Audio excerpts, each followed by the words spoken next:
All right. Good evening, everyone. I am Holly Caratanudo. I am the Sexual Assault Outreach Coordinator with Palm Beach County Victim Services. We are here for our Netflix and chat discussion. We will be discussing sexual assault and victim blaming primarily among our teen community. Over the last few months, we have seen teenagers take the lead on social issues and be strong activists in our community. We also know that sexual assault among teenagers often goes underreported. We are hopeful today to inspire teenagers in Palm Beach County to become leaders and educate their peers about sexual violence and how to prevent it and ensure that victim blaming has no place in Palm Beach County. In addition, we want you to know about some of the services available so that if someone you know is sexually assaulted, you can start by believing and provide them options. Palm Beach County Victim Services is the only certified rape crisis center in Palm Beach County. If you or someone you know has been sexually assaulted, you can receive free services through Palm Beach County Victim Services. In addition, if the assault has taken place in the last 120 hours, you may be able to complete a forensic medical exam, commonly referred to as a rape kit. But no matter when the abuse or the assault took place, please call our 24/7 helpline at 561-833-7273. I'm going to make sure I post our phone number in the chat box, and I will post a link to our brochure as well. And if you're watching on Facebook, I'll be sure to put it in there later on today. We are joined by a great group of professionals that represent different service areas and all are here to support young people, and they work with young people every day. We have Marcus Fleury, who is the violence prevention educator from AVDA, and Tracy Talbot is an educator from PACE Center for Girls Palm Beach.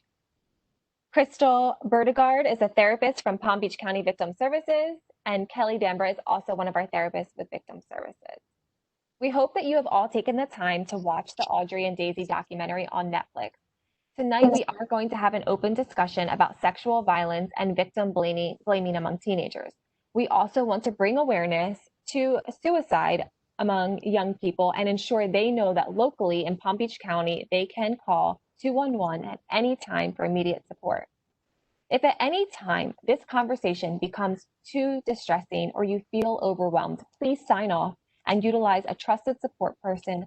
Call 211 or the National Suicide Lifeline at 1-800-273-8255. I will also post in the chat box not only that phone number, but they also have a chat option. So you can get on the Suicide Prevention Lifeline website and chat with someone for support. We want to raise awareness of sexual assault, but we also want you to feel safe and know that there are supportive people and places for you to get assistance. So let's begin. I'm going to start with Kelly. What for you, after watching Audrie and Daisy, was the most surprising part of the documentary, or was there something that you learned new from watching Audrie and Daisy? Hi. I think in regards to watching it, the most surprising thing to me was kind of how overall a lot of the communities handled the response to these cases.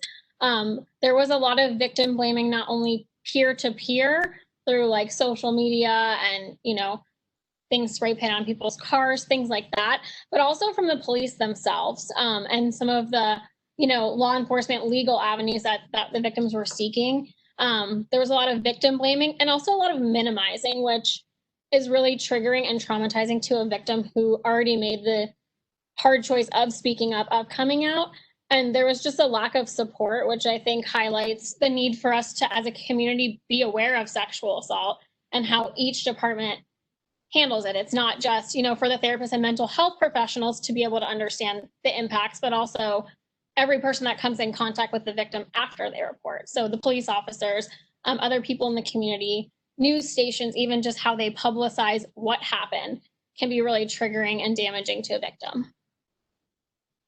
Yeah, I started rewatching it again today just to kind of like remember some parts, and reading Audrie's chats and how the young men responded to her, like crying out for help, like, you know, my life is ruined. And they're like, oh, it's not a big deal.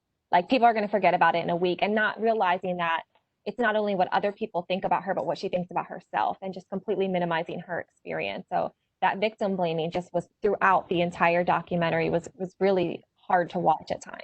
Yeah. Mm-hmm. And like I think even with Daisy in particular, like she wanted awareness, and then she got like the national attention of it, which she didn't really ask for. But with that also came national like blaming.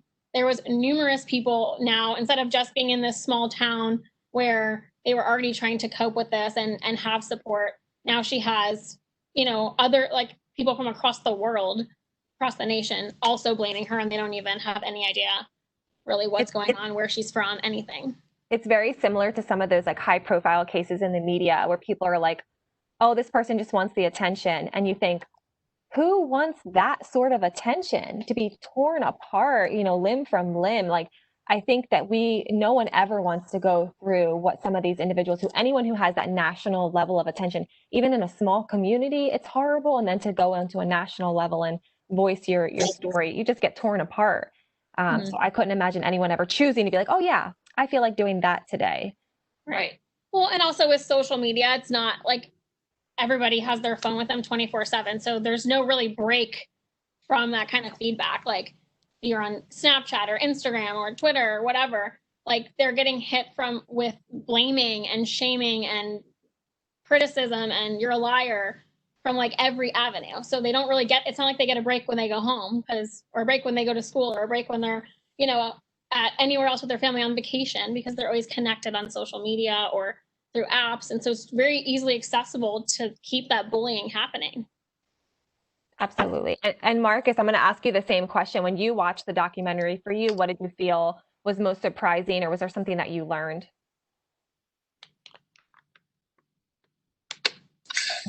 I think for me, it was most shocking was the officer in the video that was, again, kind of blaming the girls for the experience, saying things like, oh, they did it for attention, or these young girls don't know what they, like, you know, they're doing this because they want to be popular. And like you guys said, I don't know why anybody would want that kind of attention, especially in high school, especially from the whole nation.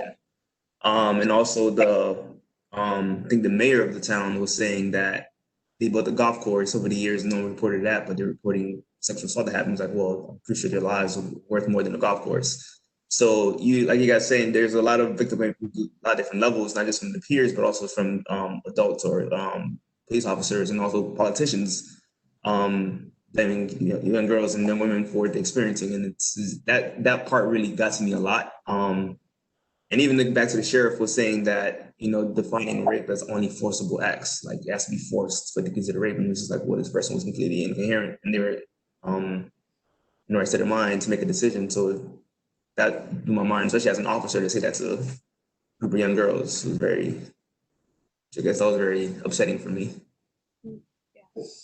Yeah, I think that one of the most shocking parts of the entire documentary is some of the things that comes out of the officer's mouth.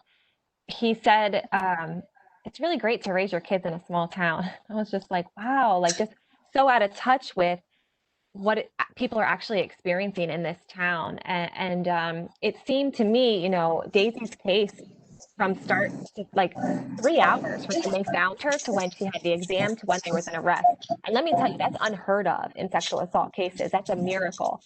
And for it to still not get the end result that you would think to get, when it seems like she's 14, they left her in the snow to basically freeze to death. She was completely intoxicated. What more do you? The guy said, yeah, I knew she was 14. Yeah, I did it. And still that they were blaming her for that. So I agree. The officer to me was definitely surprising. It was almost satire for me to watch him speak. And I believe that he had a person in town as far as like legal matter. And it's like, this is very, very discouraging for somebody that lived there. Yeah. Another thing that I remember, I don't know who said it, but someone was like, well, what did they expect to happen at 1 a.m.?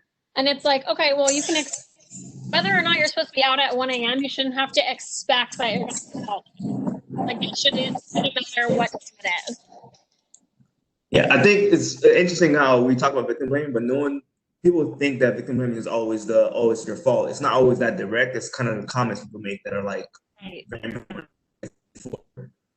It's like, what do you expect to happen? Or, like she was drinking. So it's just like the things like that people say that I think over time you hear those so often, it starts to kind of like, start feeling as if it was your fault, things like that. And people don't realize those are also victim blaming statements. Just the idea of saying that you should have known this was going to happen to you when you should be blaming the abusers and not the person that's being affected by what's happening. Right.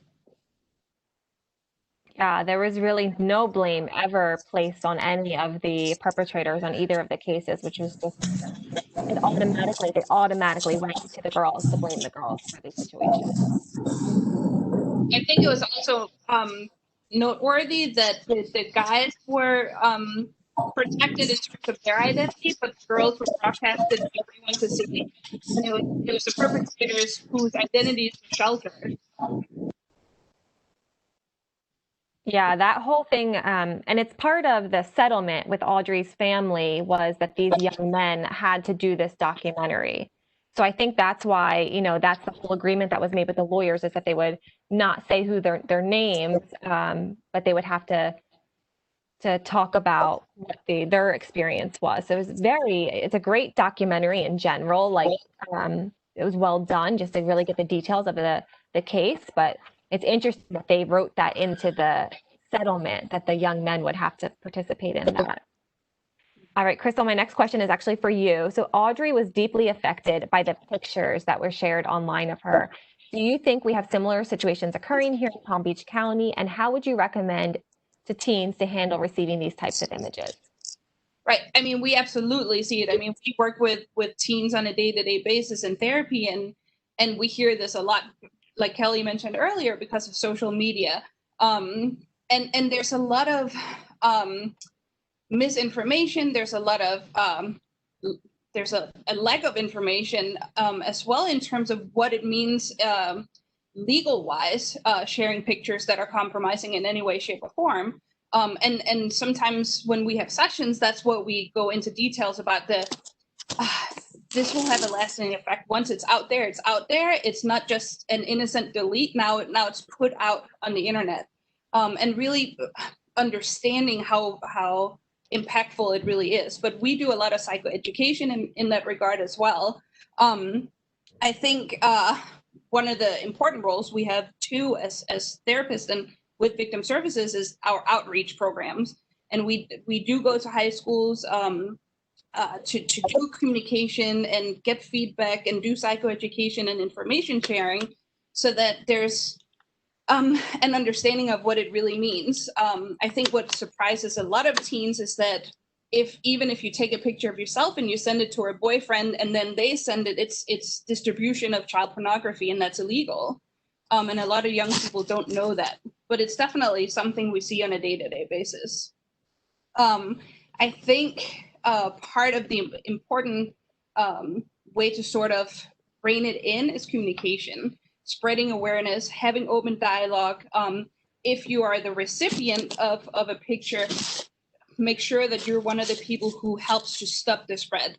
Find a trusted adult, whether it's at school, a teacher, a parent, a therapist, anyone where you feel like there's open communication and trust, and say, okay, this is what I received. I don't want any part of this. But also peer-to-peer, sharing, why are we doing this? This is not okay. What would it feel like for you if you were on the other side of this? Absolutely. It's having empathy, like putting yourself in that person's shoes. If those were your pictures being sent around, how would you feel? And I think we need to have more empathy for one another. You guys had talked about, that we're just constantly connected via social media right now. And it kind of has, what's the word? Like we no longer feel it. We no longer experience it. It's part of life that we're getting inundated all the time by these images. And I think our young people, when you talk to them, they will say, all the time, these pictures are going around the school all the time. And it's easy to hide behind social media, right? It's easier to say certain things that you wouldn't necessarily say if it was face to face, and hide behind that technology part and not really understanding what that impact is. Yeah, absolutely. It's very anonymous at times. And I think like for, I don't know if it was Daisy or it was the other girl. I think her name was Delaney. Like people made hashtags like so and so is a slut, and like that's everybody can see that, and just the impact of what that means to have a picture. And there's apps that say like, oh, once you send it, it's gone, it disappears, but like that's not really true. And understanding the impact of like we can't really have control over what happens to things that we send once they're sent. So for teens, it really has to be not being desensitized to this, and like it's not funny, it's not a joke, and it really does impact someone's, you know, emotional, mental well-being to have everybody. And a lot of times they don't know when the picture comes out, so they're like at school, and all of a sudden everybody's looking at their phone, right? And now they're in the spotlight.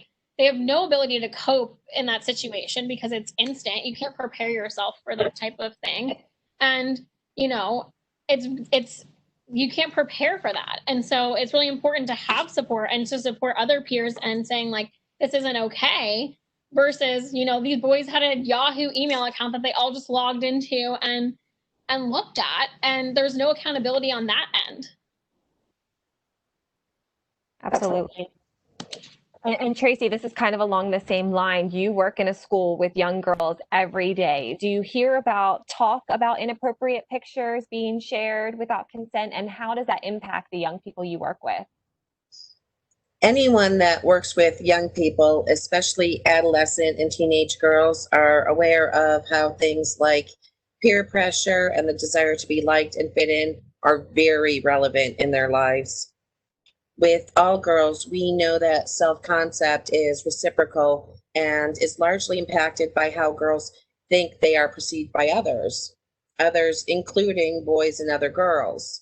They're significantly impacted by and internalized messaging from the external world, including social media, the entertainment and music industries, and their peers.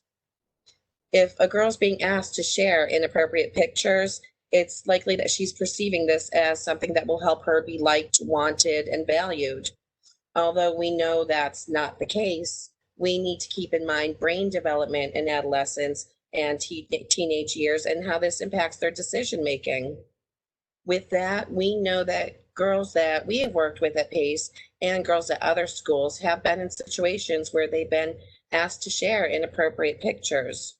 We try to take a preventative approach by talking openly with our girls about the risk of doing this, and we also directly address those situations if and when we learn that it's taken place. You know, a couple nights ago, we did a talk about trafficking with teens, and a survivor was on, and she said, you know, we have to make sure victims don't blame themselves for looking for something that they're missing. And our young people, like you're talking about, Tracy, they are looking for validation and looking for that self-esteem externally. So I think sometimes we're so negative towards our teens, like, why would you send these pictures? And in reality, most of the reasons that they're sending these pictures is because they're looking for like that validation and that self-esteem, and they're on TikTok and they see everybody else doing it, and they want to feel a part of that, and they think everybody's doing that. And so I think if we really want to change that, we have to change that culture for our teens to not feel that they need to go online and send these pictures to be validated, and you know, have those pro-social behaviors where they can get validation in other ways and get that self-esteem in other ways. Instead of individually trying to just stop teens from sending these pictures, it's culture. It's kind of what is existing in our world today. And, you know, I would hope that some teens out there want to be activists and like take that on and be like, you know, I want to make sure that people know that they don't have to do that. All right, Marcus, what advice would you have for young people navigating this social media world safely? I can say a lot, but as far as advice for social media, I would first have to say like set boundaries for social media, like don't constantly be on it 24/7. At least even stuff like a day or just a few hours throughout the day, to just be off social media.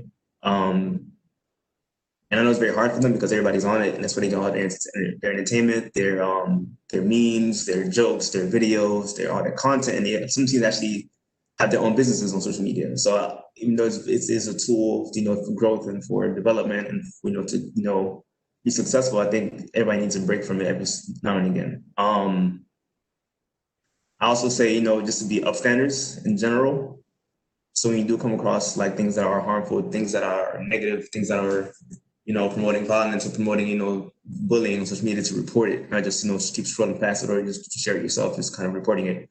And oftentimes people think the reporting doesn't work, but I say all the time, just report something. You don't have to, be the one to share it or even scroll past it. But like kind of going on along with that is like, accountability. So like not being the one to post something negative on social media.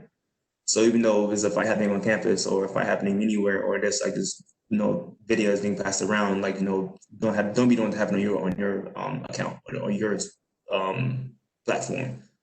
And one last advice I give for social media is, I say just to use it for research, for growth, like as far as like learning good things, not just learning negative things, or just use it just for fun. Use it for growth. There's a lot of platforms or a lot of accounts to follow to learn a lot of things on social media. Definitely use it for those kind of things as well. Absolutely. I think that's a great advice, to use it for growth. You can follow people that are introducing you to new topics and new ideas, and not to just use it for that validation, to try and use it to learn as well. Crystal, if parents want to have conversations with their teens about sexual violence, alcohol, and consent, which we're all involved in, Audrie and Daisy, where should they start, or how can they ensure that they keep open communication with their teens? That's a really important part of it, I think. And I think the most important piece really is starting young. I think once you have a teenager, it's never too late to have those conversations, but I think it's really important to start a lot earlier, even as early as maybe elementary school, so that you really create a fostering and trustful environment where it has already been established that we have open communication. You can come and ask questions. We can have dialogues about difficult topics, and creating a safe space. So even if there are doubts or questions or confusion or bullying or peer pressure, that there's an environment where that's okay. And I think in part with that also is using the correct language, calling things what they are, not covering it up, not to minimize. I think in the video too, they were very, especially in law enforcement, very, I would think it was purposeful, but minimizing in terms of wordage, saying non-consensual sex instead of rape. It's rape if it's non-consensual.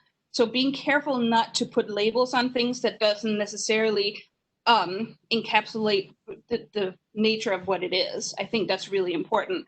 I think with that being said, though, if parents have discomfort or feel ill-equipped to handle those conversations, that they don't take it out on their teens or sort of punish them for coming with questions that may cause or create some discomfort or a dialogue that the parent may not be ready for. And if that's the case, then I think it's important that the parent seeks advice from an outside source, doing that away from the teenager or the child, so that that is not a part of that dialogue, so that it again fosters trust and a safe space. Absolutely. And I think it's important to, like you said, sexual assault is a violent crime. It's not non-consensual sex. It's a violent crime. It's against the law. And we need to be sure that we let people know what it is and not just skate around it sometimes. Yeah. And I think just generally speaking, like Marcos was saying, like teens get a lot of, kids in general, not just teens, get a lot of their information from their peers. And that can be the wrong information. So, just because your friend told you this, that they heard from their friend, doesn't make that true. And if we don't have a parent involved in these conversations, or a trusted person, or any other feedback, then we start to think like these things are normal, right? Oh, well, everybody's doing that, so it must be okay. And it's not. And that could go as far as just language, like what we call each other, calling girls sluts, or saying this girl is this because she dresses this way, or that because she said this. Those are labels that are not correct, and parents don't know. And some of it even comes with just parents monitoring their kids' social media. Parents need to be aware of what social media their children are using, because a kid can act like everything's fine, like they could be the nicest, most polite child, person, kid, and then that anonymity, then they act a different way online. So there is an importance to be connected with your kids in that way of, you know, who are they friends with? What accounts are they following? Like Marco said, there's a lot of negative things out on the internet. So we have to be careful of where we're getting our information. It's easy to have that conversation if you don't go in judging. So if you hear your child call someone a derogatory term and you say, well, what makes you say that? What's the reason that you guys are using that term towards that young girl? And they're like, oh, well, this happened and that happened. Let's talk more about that, and having that open conversation instead of being like, don't use that term. And then they're not going to use it and they're going to, you know, not talk to you about things. Right. Can I add something to that? Yep.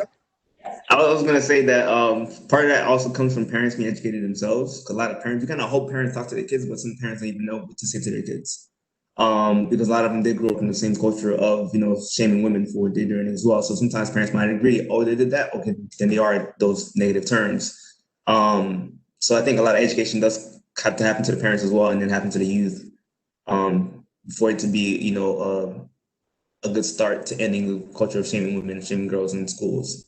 It's very tough to get parents to understand that, because oftentimes adults, as they get older, they think they know everything, and they think they can just tell the kids what they shouldn't do without actually having run knowledge behind a lot of things.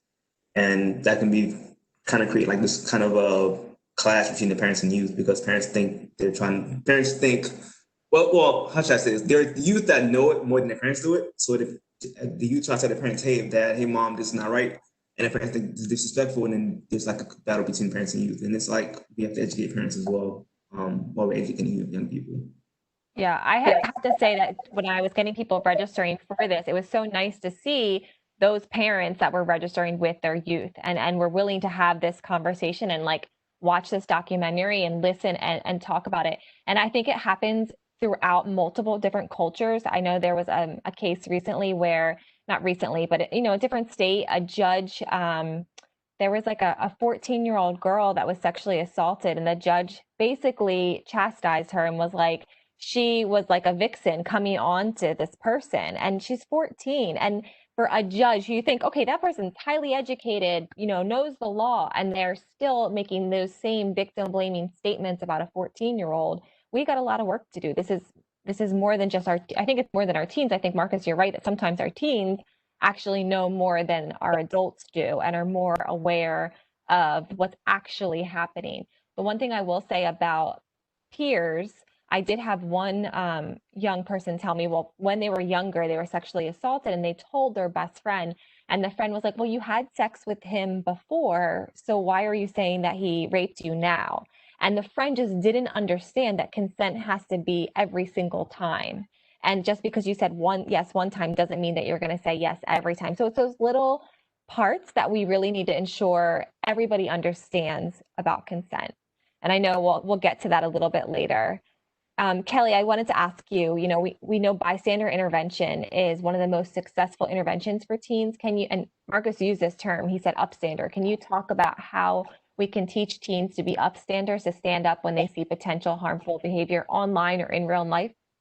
Right. And I think there's a lot of ways that kids can be upstanders. And I think some of the issue comes from sometimes we think that to be an upstander, we have to like be vocal and very public and almost be like an activist. But really, there's so many small steps that we can take. And it's important to know, like, you know, we can take whatever step we're comfortable with as long as we're taking some kind of step. So it can be as small as like what Marco said, reporting an image that you see on social media.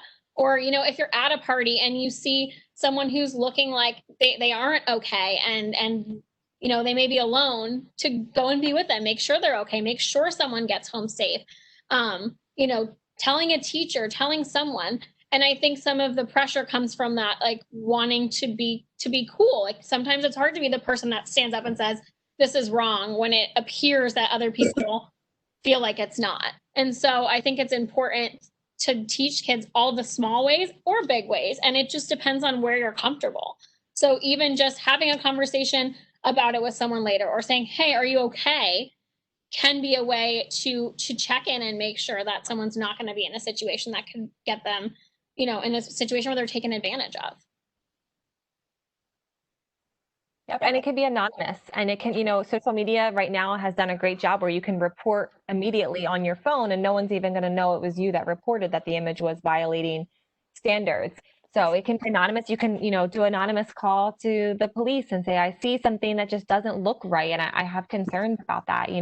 It's better to be safe than sorry. Right, and that's where it comes in, like with the trusted people, like knowing who are people in your life that you can trust. If it can't be a parent, is it a teacher? If it can't be a teacher, is it someone who's in like a sports director, just someone that you feel comfortable with and that you could go to and they would hear you.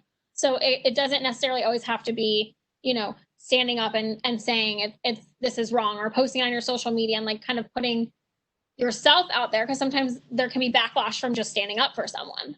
And I think just in conjunction with that, I think Daisy's brother is a phenomenal example of this. I think he did such a great job using his platform as a coach to sort of teach that. And he overheard some of his players use derogatory terms, and he immediately addressed it and said, this is not what we're about.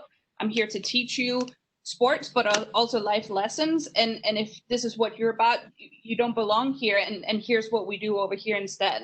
And I think he really used his platform in such a positive way to bring awareness and to immediately address something that he felt was inappropriate. Yeah, it's important that, no matter what your role is with young people, if you're a coach or a teacher or whoever, that you have that ability to make sure you're stepping in as a bystander. And this kind of goes into the next question. So Tracy, what can each of us do in our schools, so our students, our teachers, and our administrators, to prevent sexual assault? Prevention is key. At PACE, a psychoeducational approach with our girls, which is primarily facilitated through our Spirited Girls classroom. Spirited Girls is a course and curriculum unit and guided by our research-based model for meeting the unique developmental needs of girls, providing girls opportunity to take place in and out of the classroom. By motivating and praising girls for achieving academic milestones, engaging girls in extracurricular opportunities or groups that celebrate being female, providing girls trauma-responsive counseling, or simply highlighting a girl's strengths, we can help shift narratives that may be negative. Also, by creating opportunities for girls to come together in support of one another and build relationships, we help break that cycle of girls competing with each other. So much on social media already pins girls against each other. We need to help girls come together in support of one another. Prevention, psychoeducational, and gender responsive approach works with all genders. We know that all youth are targets, victims, and survivors of sexual assault as well. They have individual needs that need to be met and strengths that should be celebrated to help shift the narrative for youth, including what's socially acceptable behavior and what's not. Part of prevention is helping our youth to understand what sexual assault is, what warning signs are, and what high-risk situations may look like.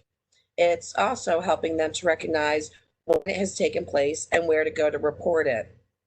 We must create safe spaces where youth can report things that may have happened to them and make accessible and known the victim and advocacy services for youth in our community.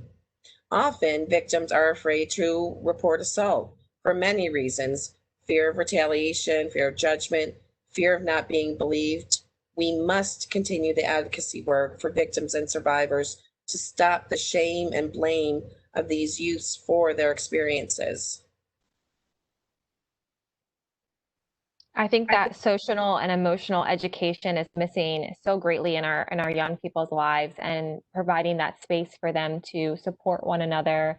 Just having like time in classrooms where they can sit in a circle and share how they're feeling and express what's happening in their life, their ups, their downs, that can really strengthen the class as a whole and then each individual as well. And I hope that, you know, with everything that people have experienced over the last few months, that is going to be key as we return to school, is ensuring that those that have felt isolated over the last few months, really felt down, get that support when they return to school. And even, you know, for adults as well, I think we all, you know, when you're not able to go into the office and see your friends and have lunch with your peers and do that time where you just get to talk, we're feeling it. And that social and emotional conversation is so important. Kelly, we talked about this briefly, but I wanted to save it for you. Can you describe what consent is? Yes, so consent occurs when two people agree to something and also that they're cognitively able to do so. So I think in the documentary, with mostly all of the cases, it highlighted that, you know, there was no consent, and also the girls who were assaulted weren't even able to give consent. You know, they were under the influence, they weren't able to make that choice. And I think also it's important, like I think you had mentioned, Holly, is consent can be given and taken away at any point. So if someone agrees to, yeah, you know what, they want to have sex, and then you know what, things start happening, and they say, actually, you know what, I don't want to do this. You know, that consent can be withdrawn. So just because you engaged in sex once doesn't mean that it's a free pass for everything moving forward. Or just because you agreed to kissing doesn't mean that you agree to doing other things. And so I also think it's important to talk about what consent isn't. And so a lot of times we'll hear, you know, I think even I think her name was Paige, the girl that was assaulted as well as Daisy. She said, I said no numerous times. You know, saying no is not giving consent, and that needs to be respected. And also, you know, being incapacitated because drugs or alcohol, we're not able to give consent. And also when feeling pressured. So feeling pressured to have sex and is not someone giving consent. And I think it just really goes to, sometimes consent can be shown through body language. So just because we're not saying no in words doesn't mean that we're consenting to something. There's also body language. There's also numerous factors that go into it. And so I think it's important just to know that giving consent means that we're agreeing to do something, and we're doing it out of our own free will. We're not being pressured. We're not being coerced into doing something. And also that at any point we can change our mind, and it needs to be respected. Yeah, anything less than an enthusiastic yes, I tell teens stop. You don't ever want to have that hesitation, that question, that maybe. If they're not enthusiastic yes throughout the entire experience, every time, you don't want to do it, because you don't want to hurt them in some way, and you don't want to get yourself hurt as well. So that's kind of where I like draw the line. Anything less than enthusiastic yes. Mm-hmm. Marcos, in your work with AVDA, you do a lot of prevention work. Can you talk about what you think is the best way to prevent sexual violence, and right here for Palm Beach County? I guess a simple way to answer that question would be just education. So education in all different levels, in elementary school, recognizing like what, you know, boundaries are. And oftentimes, and also just talking about what consent is, what consent isn't. So I work a lot of young men and boys throughout Palm Beach County, from all different parts of Palm Beach County. And things I hear often is that, you know, if I do something for a girl, or if I've done, you know, if I drove all the way there to see her, or if, you know, we've been talking for a certain amount of time, and that they're entitled to it, or they're owed it, whatever it is, and kind of talking about that, educating that to them, and them to understand that. And I think a lot of the ways to prevent it is getting those youth to stand up against it. So I think when you have groups of, you know, teens that create in the circles where they don't allow their friends to make sexual jokes, I mean, like sexual assault jokes, or rape jokes, or victim blaming jokes, whatever, we can start normalizing the end of the culture that supports violence.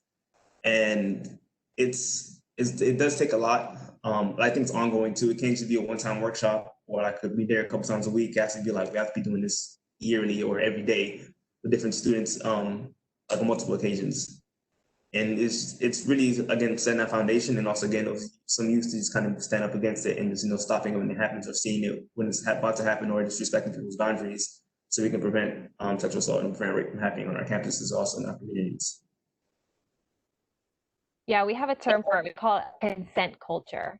If we can create a culture that respects consent, that's the bottom line. And if young people know what consent is and actively use it, and they can engage in safe sexual and healthy behaviors, that makes all the difference. Having that consent culture and allowing people to truly understand what consent means, and no matter what you do for your partner, no matter what you buy them, no matter what you give them, no matter what they owe you, that doesn't mean that they have to have sex with you. Tracy, we know that the number of teenagers who report sexual assault is significantly lower than the number of teens actually experiencing sexual violence. What do you think are some of the barriers for our young people?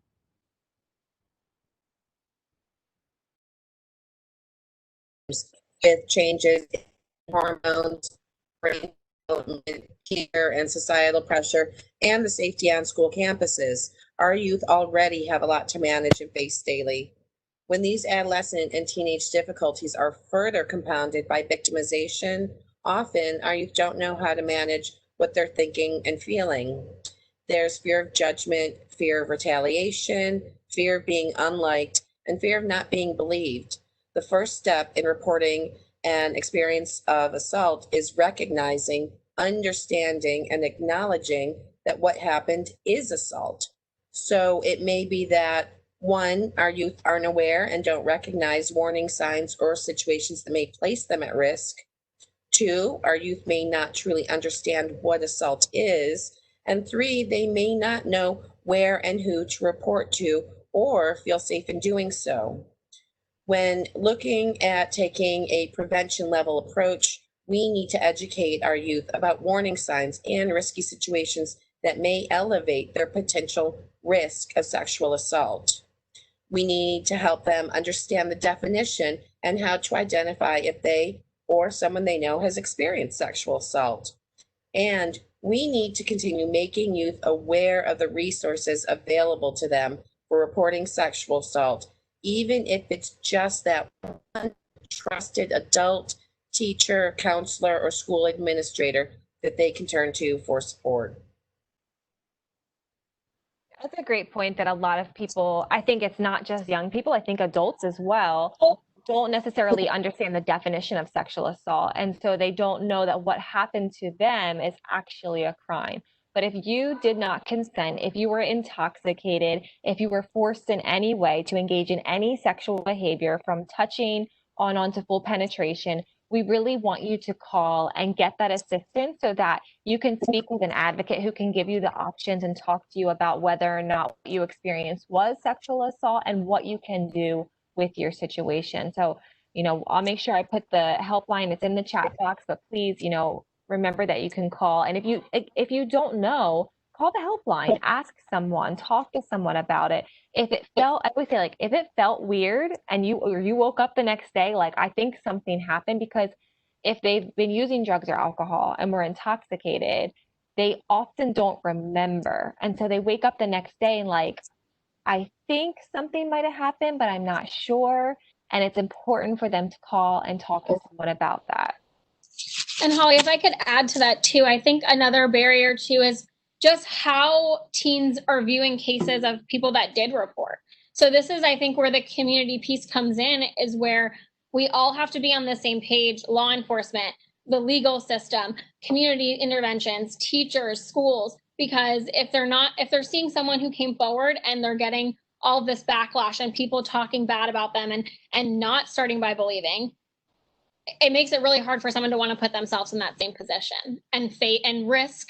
And not every case happens that way. Some cases are handled very well. And with Palm Beach County Victim Services, we train a lot of law enforcement. So a lot of agencies in our community are willing to learn how to handle these cases better. But I think this is where we all need to be on that start by believing and show support for people who have the courage to share, because that's a huge barrier. If you see someone else did and how they were treated or how the case unfolded could make you a lot more reluctant to even want to share that. Yeah, you look at the statistics, it's like somewhere between 1 in 4 girls, 1 in 6 boys is kind of like what we normally say that have experienced sexual abuse or sexual assault before the age of 18. So maybe you think, oh, I don't know anyone that's experienced sexual abuse or sexual assault, but you probably do. And so when you're talking about something that happened in the news, sexual violence in the news, and you're making jokes about the victim or saying, oh, she's lying or he's lying and, they're just doing this for attention. You have to remember that someone around you who's listening to you use those words and say those things probably experienced sexual violence. And so if they're hearing you say those things, why would they ever come forward and tell you about their own experience? I really think we should kind of always keep in the mind that someone we know has experienced sexual violence and they might need our support, and we have to be willing to start by believing. And I think that's such a great point. And I think you just mentioned I think that's a key component too. This is not just for young women. This happens for young men as well. And there's an even greater taboo in relation to men being sexually assaulted, and being able to communicate that to young men in our communities that this happens too, and separating the stigma of, okay, well, what's biology and a response to something versus what is now forcefully being done to you. Yeah, the case that I always use as an example is the Ohio State wrestling team. There was a young men on that team, and they're young men college age. So we're talking 18 to 22, athletic, strong, were sexually assaulted by, I think, like a physical trainer on the team. And many of them never came forward because they were so ashamed of that biological reaction to the abuse. And for the fact that they were strong men, athletic, how could they let this happen to them? And again, it just goes to show that that athletic trainer had psychological control because they thought, if I report this, I could lose my spot on the team, I could lose my college scholarship. So sometimes it has nothing to do with how strong you are or the amount of force someone uses. It's really about what kind of power they have over you and what the consequences could be in your life. And it's so important that we recognize boys and men who experience sexual abuse and sexual assault, and that they deserve the services and deserve to come forward and be believed just as much as young women and girls do. Crystal, we mentioned the documentary discusses Audrie's suicide. A few weeks ago, we found out that Daisy also committed suicide years after her sexual assault, and we had already planned this event, and it just so happened that Daisy committed suicide prior to this event. What are some of the risk factors that parents should be aware of related to trauma and suicide ideation? That's a great question, and I think it's sort of twofold. I think just in watching the documentary, we watched it together, and I think just watching her progression through the documentary, she went through so many changes just in her appearance. And there were times where the camera would be on her, and you could just tell she was sort of checked out. And that may not necessarily signal something worrisome to some, and to others, they may be more keyed into it because it's a very subtle sign. So I think being aware of very out there signs, but also the more hidden, more covert signs of it. So in terms of trauma and victimization, if you start seeing a decrease in social interactions, more withdrawn behaviors, maybe more externalizing behaviors, more anger, getting suspended from school or failing grades, or more somatic complaints, stomach aches. We see that with younger individuals, especially, that there's something emotionally going on. It's not being addressed, and it comes out as physical manifestations instead.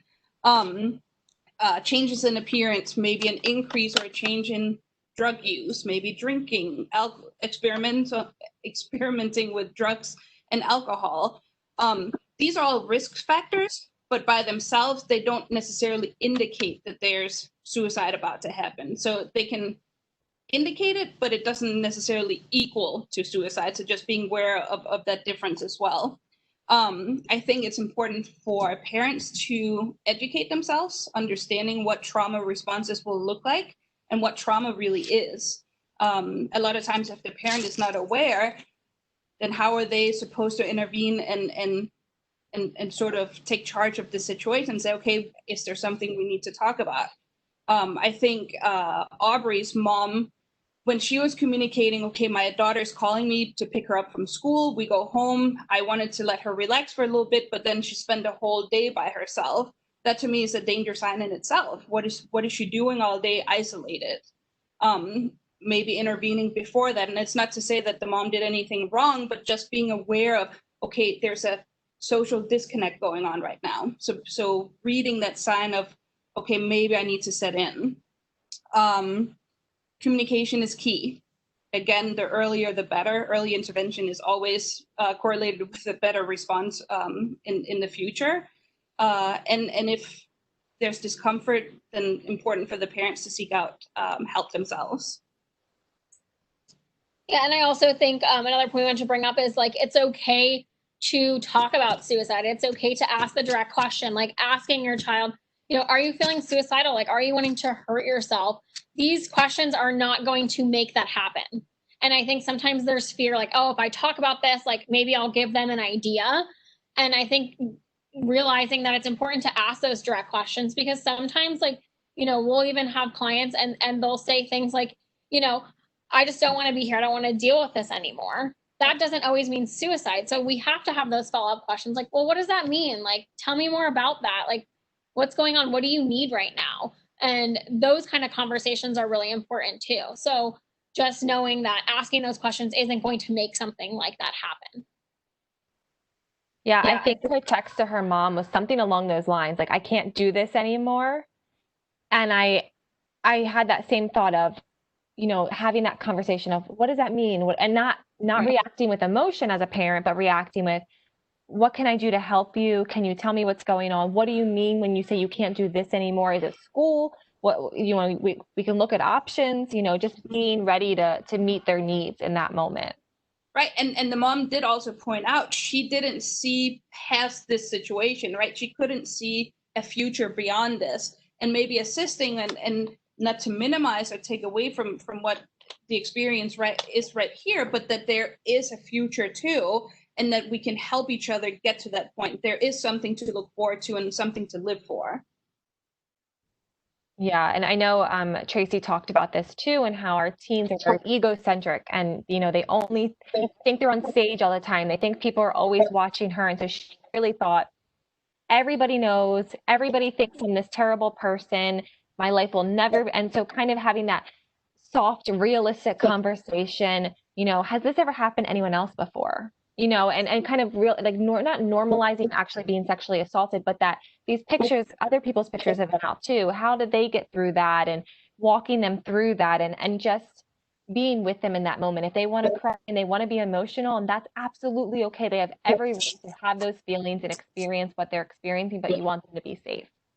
And I think we talk about this amongst ourselves too, but also when we do psychoeducation, if we do see teens and we talk to their parents, social media, yes, we just talked about how it can be a detriment, but maybe not using it as punishment. So if your child is going through something and maybe they shouldn't have been out at 1 a.m. drinking, but not taking their social media away and finding a different means of sort of correcting that behavior, because that could be their outlet too. Maybe they are using social media to reach out for assistance. If they don't feel safe with their parent or caregiver, or at school, maybe they have a friend they feel like they can connect with. And if you cut that communication off, then what's left?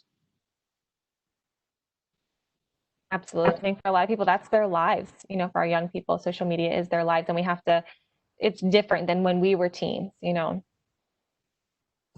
Kelly, to wrap it up a little bit, if a parent, you know, finds out that their teen was victimized, or a teen is out there right now and has been victimized in the past, what are some supports that they can access either in person or maybe even virtually if they're not ready to receive or reach out for services right now? Yeah, so there's a lot of like hotlines and helplines that can be really good sources if someone is wanting to remain anonymous, because sometimes, like, I know I've worked with victims who like utilized the helplines before they came to therapy because they wanted to know, like, you know, did someone believe me? What are the resources I have? Like, does this mean, you know, do I fall under the category of sexual assault? Like you said, just not knowing what it is. So like Palm Beach County, we have the 211 helpline. RAIN, which is the Rape, Abuse, and Incest National Network, they have a hotline. which I can give you to post for people to have that resource as well. But it's 800-656-HOPE. And they are you can call, they can connect you with someone who's trained and who knows about sexual assault and link you with services in your area. So that's if people like aren't in Palm Beach County. But also Rain just created an app too. So like you can have the app on your phone. It's anonymous and it has, information about sexual assault. You can put in your zip code and find out where services are located in your area if you do want them. It also has like a whole section on like self-care, like things that you can do that are positive to cope with what's going on. How do you take care of yourself? And these are things that teens can use if they're not ready to open up and talk. If they are, there's things like therapy, group therapy, support groups. I know victim services, we offer free therapy to people who are victims of crime. And that is, whether it's been reported or it hasn't. So to come to therapy doesn't mean that you have to report it, unless obviously there's certain situations that we have to be reported legally. But if it's not that, then you don't have to report. So you can still get services, you can still talk about it, and we can help you make your decision on what's best for you, what you want to do. And we have advocates who help walk them through the process and help them to really understand every step of the way, because sometimes the legal system doesn't give us, okay, this is what happens first, this is what happens second. So kind of just knowing the process of what will happen is helpful to people too, because they know what to expect. And it gives them a little bit of control, because in these situations, obviously, they lost some sense of control. Someone took away that control of them being able to choose. But for parents, I also think it's important if they do find out to, be supportive to their child, and just be open and say, I'm here to have a conversation if you're ready. But sometimes we have to fight that need to like press them for all the details right away. And just have that support space first so that they can process what happened and then share. So sometimes when parents hear these things, because parents are secondary victims to this, when parents find out that their child has gone through this, the parents can experience very similar trauma reactions that their child has, which is important because the parents may need therapy and support too, because if they need help processing their emotions, that's going to help them to better communicate with their child.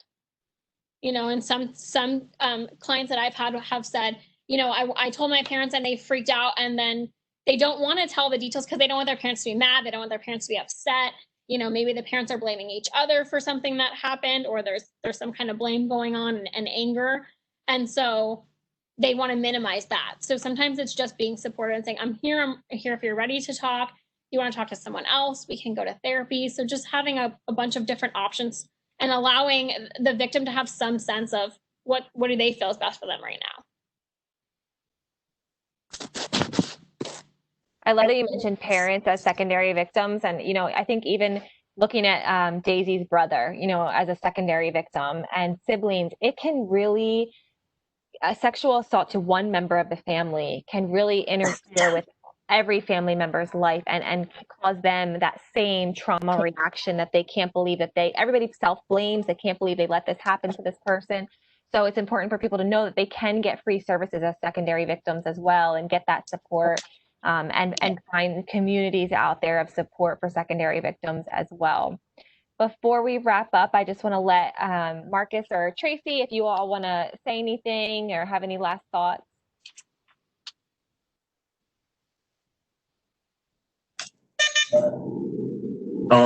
Last minute thoughts. Thanks for having me, of course. I think this is very great. Definitely need to engage more parents in these conversations. Also more people in the community in general in these conversations, because like I said before, we need to get better on the same page, understanding how to support survivors of sexual assault and rape. Just lastly, stay connected with us with AVDA at AVDA Commits on social media. On Twitter and Instagram, we post things for youth on there and for adults as well. So AVDA Commits on Instagram. I'm gonna put it in the chat. Great, thank you. No And I'd like to thank you for having me. And I want to reiterate, if you've been assaulted or if you know someone's assaulted, there's no reason to go through it alone. There's plenty of people and we're all here to help. Absolutely. Kelly and Crystal, any last thoughts?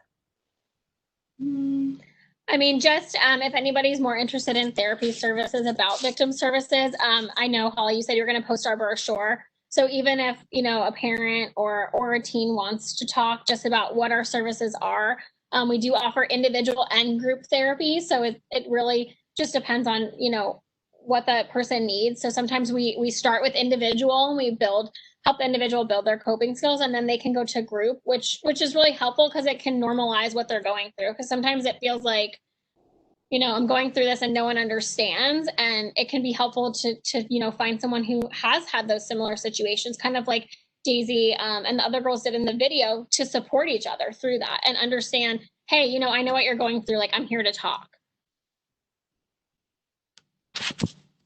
Yeah, there's a really strong survivor network out there. You know, there's different organizations. I know on our Instagram page, it's at PBC Victim Services. We're always trying to repost some of those survivor organizations. They're doing a lot of great work. We saw it kind of with like the Me Too movement and Believe Women and statements like that. So believe me when we say, Tracy said it as well, we are all here to support survivors. You know, we want them to feel supported throughout their entire process and not walk that walk alone. Just a reminder, Palm Beach County Victim Services is available at no cost 24/7, 561-833-7273. We know that this was an extremely difficult topic. It was a difficult documentary for us as professionals to watch. I know I had a conversation with Kelly and Crystal earlier today, like we were all kind of processing it ourselves. So please feel free to reach out if you need to talk to someone. We don't want you to, you know, sit with those feelings alone. If you're distressed, call 211, get that support, talk to a trusted family member. If your parents haven't watched it, have them watch it over the weekend. Or if your friends haven't seen it, watch it with your friends. Have those conversations. Start creating that consent culture in your community. It starts with us all as individuals, ensuring that we're bystanders. We step up to the plate when needed. I just want to thank all of you for joining me tonight. It's a late night on a Thursday night, and I really appreciate everyone who's watching today. If you have any questions or concerns, feel free to reach out. Thank you so much and have a great night. Thank you. you. You too.